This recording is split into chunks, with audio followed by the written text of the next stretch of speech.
हरे कृष्णा। अश्विन मास के कृष्ण पक्ष में आने वाली एकादशी जो कि इंदिरा एकादशी कहलाती है, 17 सितंबर 2025 को ये एकादशी आ रही है। ये एकादशी का दिन कोई साधारण दिन नहीं है, बल्कि शास्त्रों में वर्णन किया गया है कि जो भी जीव इस एकादशी के व्रत का पालन करता है श्रद्धा पूर्वक, वो केवल अपना ही नहीं बल्कि अपने पितरों के मोक्ष का कारण बन सकता है। यही तो महिमा है इंदिरा एकादशी की।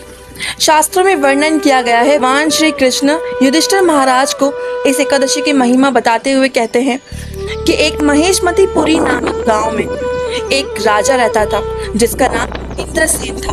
उसकी प्रजा उससे बेहद खुश थी क्योंकि वो अपनी प्रजा के लिए सत्यता और विनम्र होकर हर सेवा में आगे रहता था। और फिर एक दिन श्री नारद मुनि जी राजा इंद्रसेन के राज्य में पधारते हैं। राजा इंद्रसेन उनकी बड़े ही विनम्र तरीके से सेवा पूजा करते हैं और उनका स्वागत करते हैं। उसके बाद वो श्रीमद नारद मुनि जी से पूछते हैं कि आप मुझे बताएं कि मेरा उद्धार कैसे होगा। तभी नारद मुनि जी उन्हें बतलाते हैं कि तुम्हारे पिता ने अपने जीवन में एक एकादशी के व्रत का पालन नहीं किया था, जिसके कारण वो यम लोक में अपनी सजा काट रहे हैं। तुम्हारा पुत्र होने के नाते ये कर्तव्य बनता है कि तुम इस अश्विन मास के कृष्ण पक्ष में आने वाली इस एकादशी के व्रत का पालन करो और इस एकादशी के व्रत के पालन का फल अपने पिता को अर्पित करो।